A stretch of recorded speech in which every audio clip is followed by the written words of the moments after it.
Mari kita berdoa. Bapa di sorga, kami mengucap syukur dan terima kasih. Hari ini kami boleh dikumpulkan oleh Tuhan di PRT pertama di tahun 2026. Semua karena kasih setiamu ya Tuhan, kami diberi kesehatan, kekuatan.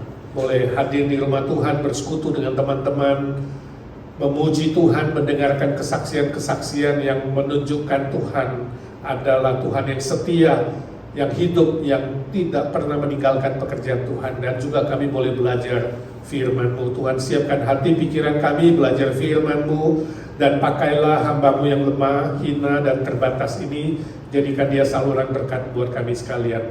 Berdoa bersyukur memohon berkat dalam satu nama Tuhan Yesus Kristus, Juru Selamat dan Penebus kami yang hidup selama-lamanya. Amin. Dan saudara, hari ini kita akan belajar sebuah tema di PRT pertama 2026, hidup yang bijaksana. Hidup yang bijaksana. Mari kita pikirkan dulu 3 pertanyaan. Yang pertama, coba pikirkan 1 atau 2 cita-cita yang saudara inginkan dalam hidup ini. Ya, 1 atau 2 cita-cita. Kalau ada teman di samping kiri kanan boleh di-sharing, kasih tahu. Cita-cita saya ini nih. Kalau Tuhan kasih saya hidup 5 tahun lagi, saya mau cita-cita ini nih. Kalau 2026 saya boleh sampai hidup sampai akhir tahun, cita-cita saya nih. Ya, setelah kamu sharing ke teman atau kamu tulis di situ, pertanyaan selanjutnya adalah kenapa saudara pilih cita-cita itu? Mungkin saudara ada yang mau beli rumah, ada yang mau dapat mobil baru, ada yang mau sekolah lagi, atau ada yang mau mulai bisnis, ada macam-macam cita-cita. Pertanyaannya, kenapa saudara pilih cita-cita itu? Cita-cita itu bisa menjadi sesuatu, mendapat sesuatu, ya, atau berbuat sesuatu. Ya, jadi bisa mendapat sesuatu. Saya pengen, cita-cita saya tahun ini saya pengen dapat sebuah rumah, itu juga cita-cita, ya. Tahun ini cita-cita saya ingin berbuat apa? Membantu 100 anak beasiswa, anak yang nggak bisa sekolah, itu juga berbuat sesuatu yang baik, yang bagus. Juga bisa, aku mau jadi apa? Jadi kapten kapal, jadi businessman, jadi nurse, ya. Itu jadi bisa menjadi, ya, itu soal pekerjaan ataupun position. Bisa pengen dapat sesuatu, ya. Aku pengen dapat cincin diamond, pengen punya mobil listrik, nah itu semua cita-cita. Juga bisa melakukan sesuatu. Jadi kalau bisa 3 hal saudara tulis, ya, berbuat sesuatu, mendapat sesuatu, lalu menjadi sesuatu. Oke, nomor 2. Andaikan hidup saudara di dunia ini tinggal 1 tahun saja. Ini tahun 2026 ini terakhir nih. Apakah cita-cita saudara yang tadi akan berubah? Atau sama? Gitu. Bisa berubah nggak? Bisa, ya kan? Kira-kira berubah nggak? Atau tetap sama? Kalau tinggal setahun, apakah kamu mau kejar kumpulin duit beli rumah kayak istana? Mungkin nggak kayak gitu lah, berubah kali ya. Mau keliling dunia? Mungkin jadi berubah juga, saya nggak tahu apa, tetap keliling dunia, ya. Mau pergi somewhere, ya. Atau mau jadi tadi nurse, apa tetap mau sekolah nurse, atau mau jadi businessman, pilot, mungkin berubah kalau tinggal setahun.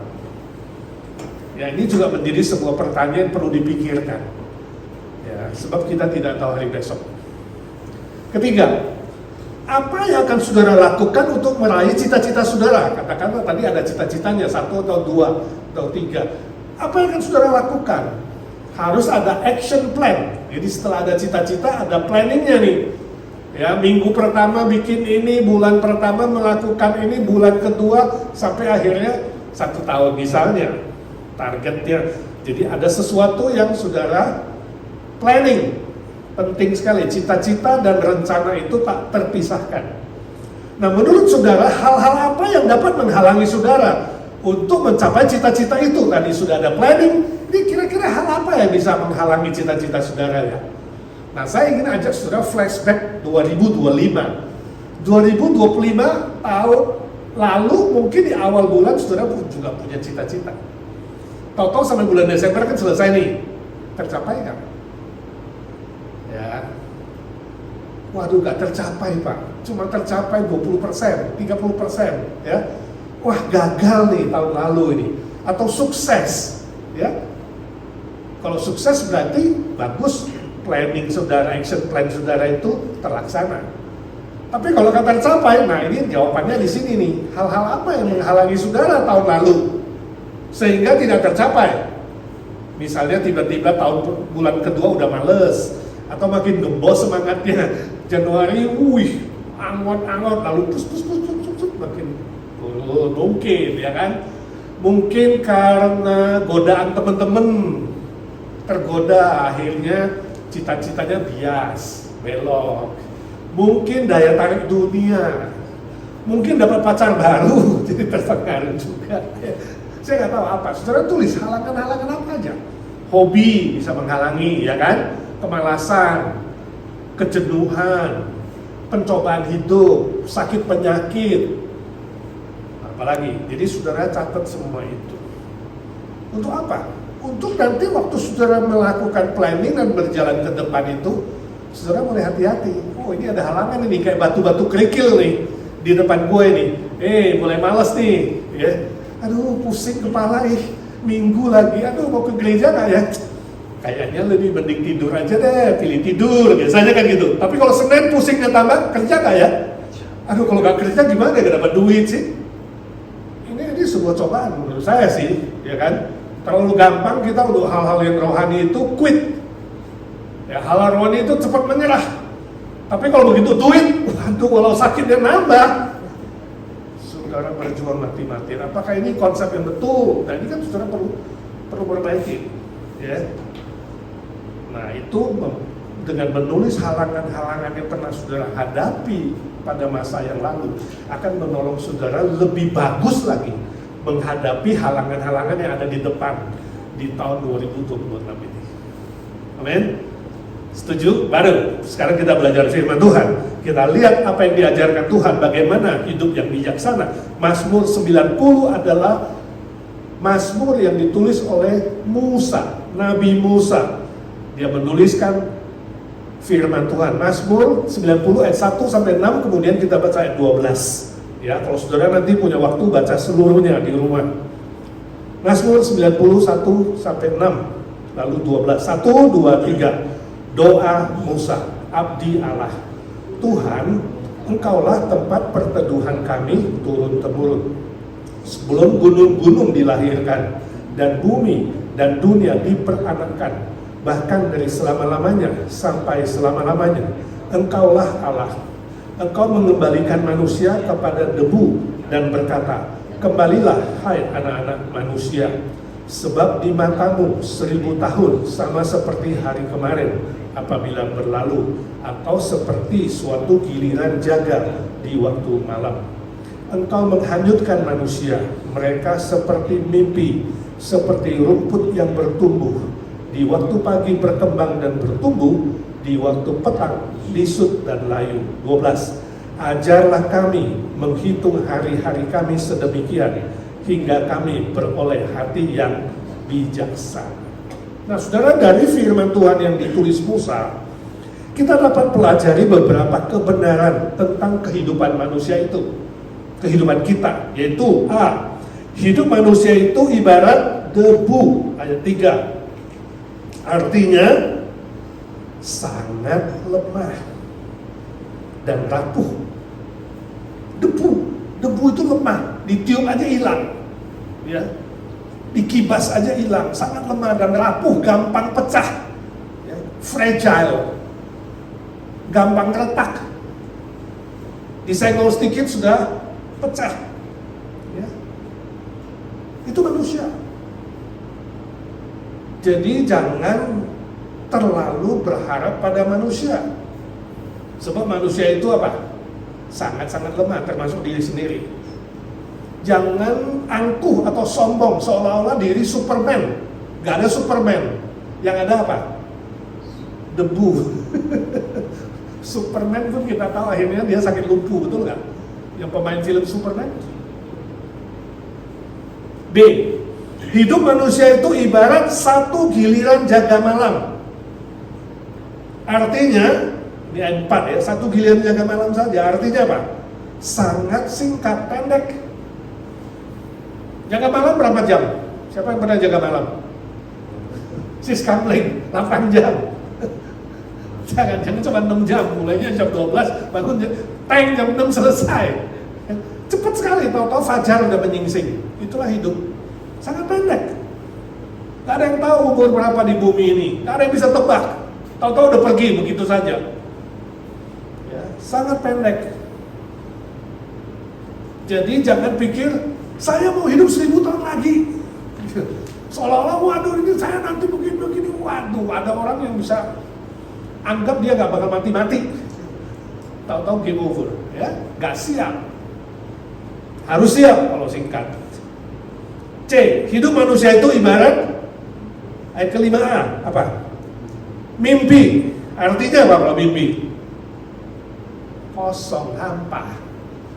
Ya kan? Mimpi dapat cincin diamond, begitu bangun ya gak ada cincin yang mengecewakan, itu mimpi. Ya. Hampa atau mengecewakan, ayat 5a. Itulah hidup. Sehingga Raja Salomo mengatakan hidupku seperti menjaring angin. Gak punya Tuhan. Hidupku kosong, hidupku sia-sia.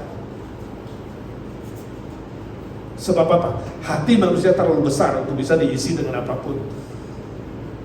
Gak ada yang bisa memuaskan kecuali Tuhan sendiri. D. Hidup manusia itu ibarat 5b sampai 6, ibarat apa?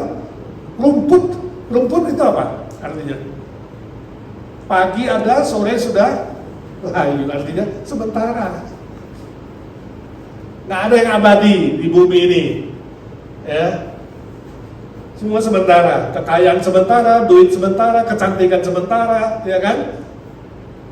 Kalau nggak percaya tanya itu yang udah jadi tante-tante dulu umur 17 bagus nggak? Coba lihat foto album sendiri umur 17, waktu pengantin, ya tante, dulu waktu pengantin keren kan? Sekarang juga keren sih tante. Cuma udah garis-garis, laba-laba, sarang laba. Dulu kan, ya kan? Saya dulu itu langsing, sekarang langsung. Waktu menikah 50 kilo, setelah 35 tahun menikah, setahun naik sekilo, 85. Gak ada yang abadi, gak ada. Ya. Kecantikan, kekayaan, kesohoran, kepinteran, tahu-tahu sudah pikun, Alzheimer. Ya. Itulah hidup. Musa melihat seperti itu. Musa 120 tahun, panjang umurnya. Kalau di zaman ini susah cari yang 120, tapi dia melihat generasinya 70, paling kuat 80, itu pun sudah menderita. Sebab hidup seperti debu, satu giliran jaga malam, mimpi dan rumput.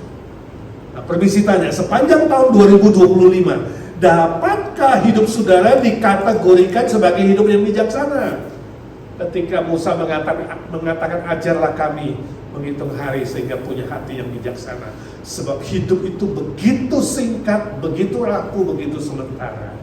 Atau saudara merasa hidup itu sia-sia? Khususnya 2025 yang lalu.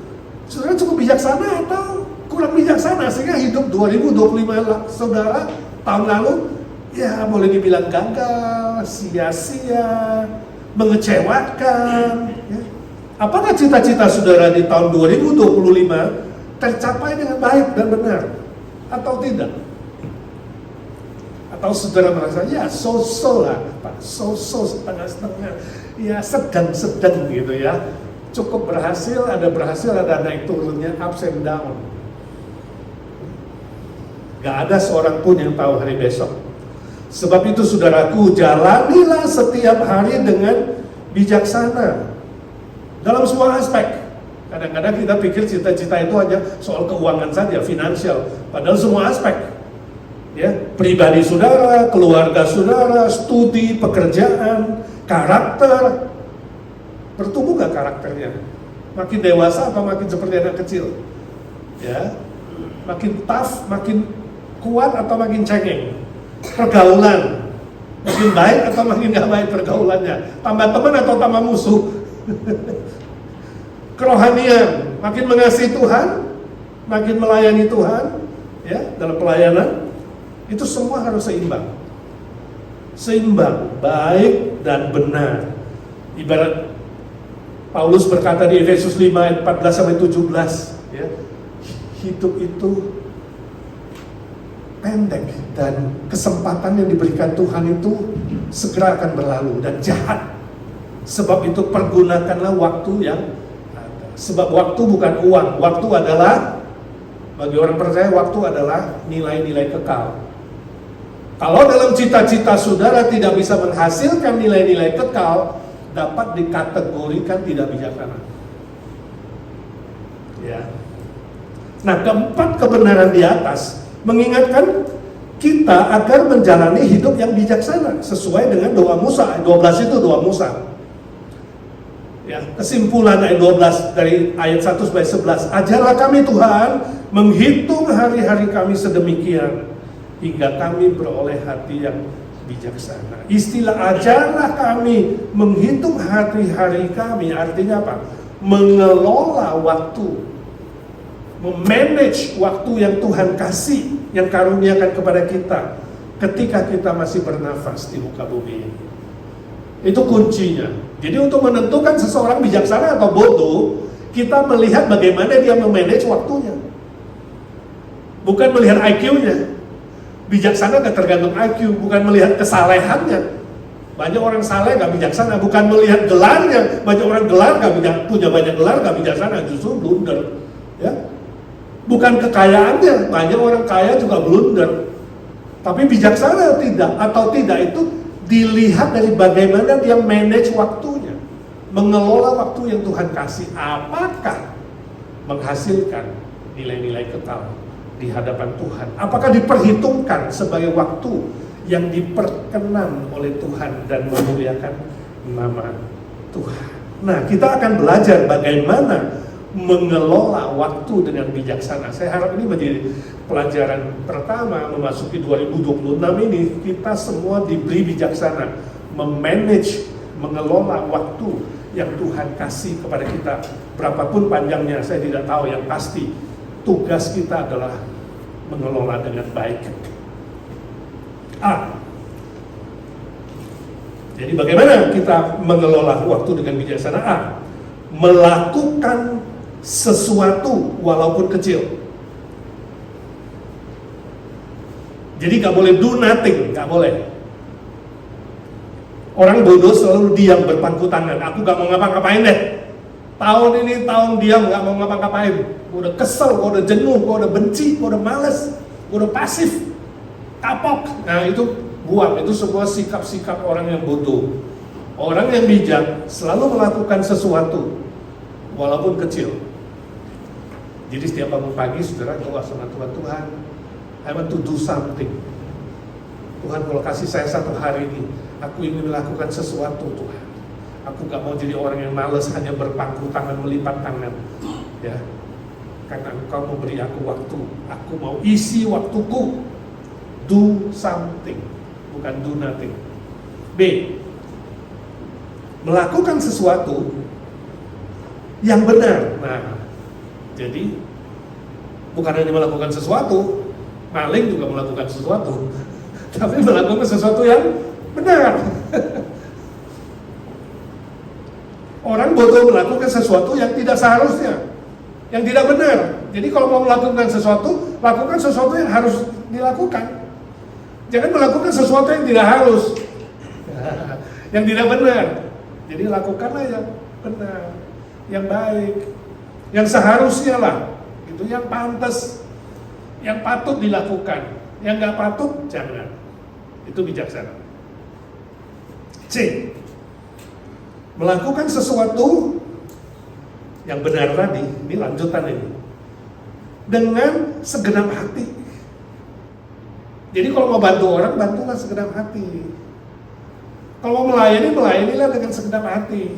Jangan ngomel-ngomel, jangan setengah hati. Orang bodoh melakukan sesuatu sih, tapi setengah hati. Ya dan tidak, asal-asalan. Kan gue udah bantu. Ya pokoknya gue bantu. Lu gak usah urusin gue mau bantu gimana. Jangan. Orang Kristen yang baik harus berkualitas, sepenuh hati. Ya, lebih baik jangan daripada setengah hati, gitu maksudnya. Ya, mau melakukan sesuatu yang benar, good, segenap hati. Kolose 3:23 mengatakan apapun yang kamu lakukan, lakukanlah dengan segenap hati seperti untuk Tuhan. Jadi kamu lihat, aku lakukan ini untuk Tuhan kok. Memang aku bantu dia, tapi sebenarnya bukan bantu dia, aku lakukan ini untuk Tuhan. Jadi kamu serius, kamu sungguh-sungguh, kamu segenap hati, bukan main-main, bukan sembarangan, bukan asal-asalan. Nah itu bijaksana. Jadi saudara bisa ukur itu nanti 2025 apakah aku bijaksana. Oh ternyata gue sih bantu tapi gak segenap hati setengah hati. Nah itu gak kategori, itu out dalam menilai ya, mengevaluasi nanti. Oke, 4. Melakukan sesuatu tadi dengan segenap hati bisa, benar, oke, tapi juga pada waktu yang tepat. Nah ini gue bener-bener nih mau bantu, gue bener-bener nih mau nolong ini pembangunan gereja penting, tapi ternyata terlambat. Sorry, we don't need your money now. Betapa menyesalnya, betul nggak? Sorry, we don't need your help now. Ya, karena waktunya tidak tepat. Waktu sangat mendesak butuh kamu bilang nanti begitu kamu mau. Sorry, ini lewat. Ya, jadi orang yang bodoh melakukan sesuatu pada waktu yang salah. Ya, terlambat atau tidak pada waktunya. Hati-hati, ini 4 menjadi ukuran bagaimana kita memanage waktu kita dengan bijaksana dan menghasilkan nilai yang kekal. Nah, aplikasinya apa buat kita? Coba tuliskan cita-cita saudara secara konkret di tahun 2026 ini. Ya, bikin PR di rumahmu, tulis, benar-benar berdoa, tulis. Lalu tulis juga rencananya, rencana saudara secara konkret bagaimana mencapai cita-cita itu, ya. Gak usah dulu banyak, 3 dulu lah, menjadi sesuatu, melakukan sesuatu, dan juga mendapat sesuatu, tapi ada hubungannya dengan ABCD tadi. Coba diukur dari situ. Selanjutnya, berdoa setiap hari agar Tuhan memberkati saudara dengan hikmat, kekuatan, dan kesuksesan sesuai dengan kehendak Tuhan yang indah dan mulia. Kehendak Tuhan itu selalu baik, gak ada kecelakaan. Rencana Tuhan itu selalu indah, masa depan yang lebih baik. Yeremia 29:11. Janji Tuhan di Filipi 1:6, dia memulai pekerjaan yang baik, dia pasti akan menolongmu menyelesaikannya tuntas, gak setengah-setengah. Dan Filipi 4:19, Tuhan akan mencukupkan segala kebutuhanmu dicukupkan sesuai dengan kekayaan dan kemuliaannya, bukan kekayaan manusia. Pegang itu, pegang janji Tuhan itu, Yeremia 29, Filipi 1 dan Filipi 4, maka kamu akan berhasil. Saya tutup dengan kesaksian ini benar terjadi. Saya khotbah di Aussie. Suatu hari saya diundang khotbah di Australia, mahasiswa Indonesia dalam acara retret. Khotbah pertama, saya khotbah dari Efesus 5:14-17, pergunakanlah waktu yang ada. Sebelum khotbah saya bilang, ambil selembar kertas, tulis cita-cita saudara, 1 atau 2, seperti tadi pertanyaan. Mereka tulis, lalu bawa ke depan. Saya baca cita-cita anak-anak mahasiswa Indonesia itu. Ada yang mau jadi dokter, ada yang mau jadi insinyur, ahli komputer, businessman, ya. Ada yang mau jadi orang kaya, ada yang mau bangun rumah mewah, ada yang mau punya istri tercantik di dunia, ya. Semua bagus-bagus mahasiswa Indonesia cita-citanya. Saya bilang bagus sekali cita-cita kalian. Gantungkan cita-citamu setinggi bulan. Kalaupun nggak mencapai bulan, minimal kamu ada di sekitar bintang-bintang. Lalu saya bilang, sekarang ambil lagi selembar kertas, tulis cita-cita saudara lagi. Kalau minggu depan Tuhan Yesus datang kembali, hari kiamat, hari terakhir. Saya tulis lagi, bawa ke depan, saya baca lagi, berubah 180 derajat. Gak ada lagi yang tulis seperti yang tadi yang berbau duniawi. Gak ada yang mau jadi insinyur, dokter, tinggal seminggu kok. Gak ada yang mau bangun rumah yang paling mewah, bangun istana. Gak ada lagi yang mau kawin dengan istri wanita yang paling cantik. Gak ada. Semua itu gak ada, berubah dari hal-hal yang bersifat duniawi menjadi hal yang bersifat rohani. Saya mau pulang Indonesia, nginjili papa saya, nginjilin kakek saya mau lebih rajin ke gereja, saya mau melayani Tuhan, saya mau baca Alkitab, saya mau banyak berdoa, saya mau pokoknya semua tentang melayani Tuhan dan berbuah kekal. Bahkan ada satu tulis, aku mau jadi pendeta. Wah, sekolah pendeta tinggal seminggu. Saya bilang ini sekolahnya super me, ya. Sekolah 2 hari melayani 5 hari, ini pendeta super me. Langsung siram air panas jadi. Ada kan pendeta karbitan begitu kan? Tapi poin saya bukan itu. Poin saya bilang, yang pasti kalau kamu tahu waktu di bumi begitu singkat, entahkah Yesus datang atau kamu pergi, kamu tidak akan habiskan waktumu untuk hal-hal yang bersifat duniawi dan sementara. Kamu akan pakai waktumu untuk hal-hal yang bersifat kekal, bernilai kekal.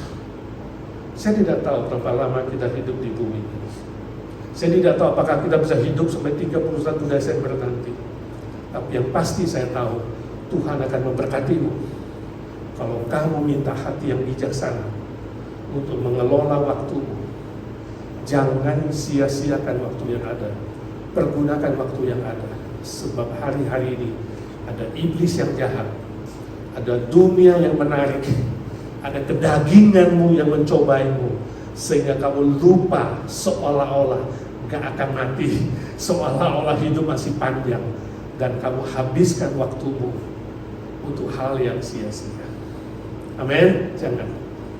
Ya, saya doakan semua kita menjadi orang yang bijaksana. Amin? Amin aja lemas. Amin? Ayo, mari kita berdoa. Bapa di sorga, kami mengucap syukur dan terima kasih. Hamba-Mu sudah selesai berbicara firman-Mu. Biarlah setiap kami belajar menjadi pelaku-pelaku firman. Ya Tuhan Yesus, tambahkan kami bijaksana, hikmat sorgawi, dan kekuatan dan keberhasilan, sehingga tahun 2026 ini menjadi tahun keberhasilan, tahun yang memuliakan Tuhan, tahun yang bernilai kekal, tahun yang berbuah bagi kerajaan-Mu dan kebenaran-Mu. Tolong kami pegang janji-Mu, barang siapa yang mencari kerajaan Allah dan kebenarannya, maka segala sesuatunya pasti akan ditambahkan kepadanya. Ajar kami memegang janji-Mu ya Tuhan di Yeremia 29, bahwa rencana-Mu selalu baik dan benar, tanpa kecelakaan, tanpa hal yang buruk. Kami pegang janji-Mu sebab Kau maha baik, maha setia. Kami minta janji-Mu di Filipi 1 ayat 6 digenapkan kepada semua kami ya Tuhan.